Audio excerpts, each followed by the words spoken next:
ঈদ দূরত্ব ঘোচানোর দিন, নৈকট্যের দিন, ভালোবাসার দিন। আজকে সেই দিনটা আমরা যেন গভীর ভালোবাসার সঙ্গে উদযাপন করতে পারি।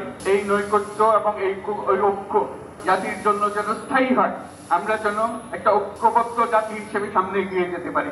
যত বাধাই আসুক, আমরা ঐক্যবদ্ধ জাতি হিসেবে এই নতুন বাংলাদেশ গঠন করব ইনশাআল্লাহ। আমরা জাতির পক্ষ থেকে জামাতে যারা যেখানে শরীক হয়েছেন তাদেরকে ঈদ মোবারক জানাচ্ছি। একটু জোরে বলেন, তারা যেন সবাই শুনতে পারে।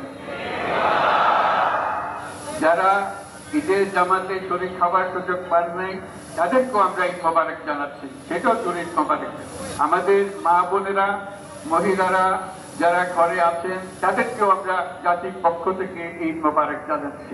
আমাদের প্রবাসী শ্রমিকরা যারা বিদেশে আছেন, সারা বছর কষ্ট করেছেন, আজকে হয়তো ঈদের জামাতে যেতে পারবেন কিংবা যেতে পারবেন না, কিন্তু জাতির পক্ষ থেকে আমরা তাদেরকেও ঈদ মোবারক জানাচ্ছি।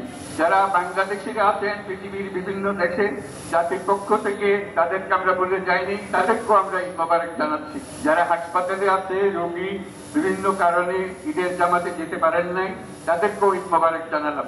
ঈদ দূরত্ব ঘোচানোর দিন, নৈকট্যের দিন, ভালোবাসার দিন।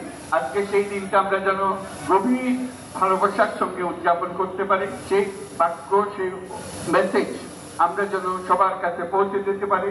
আজকে একটা অটুট ঐক্য গড়ে তোলার দিন এবং আমরা স্থায়ীভাবে এই ঐক্য গড়ে তুলতে চাই।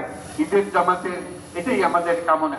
আজকে মোনাজাত হবে, মোনাজাতে আমরা অবশ্যই যেন স্মরণ করি, আল্লাহর কাছে প্রার্থনা করি আমাদের এই নতুন বাংলাদেশ গড়ার যারা সুযোগ দিয়েছে, যে বীর সন্তানরা আত্মাহুতি দিয়েছে, আল্লাহ যেন তাদের রুহের মাগফিরাত দেন, তাদের শান্তি দেন। আমরা তাদের মোনাজাতে সেটা যেন আমরা অংশ রাখি। আর মোনাজাতে যারা আহত হয়েছে, যারা স্বাভাবিক জীবন থেকে বিচ্যুত হয়ে গেছে, এই দেশের জন্য নিজেদের স্বাভাবিক জীবন ত্যাগ করতে যারা বাধ্য হয়েছে, তাদের স্বাভাবিক জীবন যাপনের ক্ষমতা দেওয়ার জন্য, রোগ মুক্তির জন্য আল্লাহর কাছে যেন আমরা প্রার্থনা করি।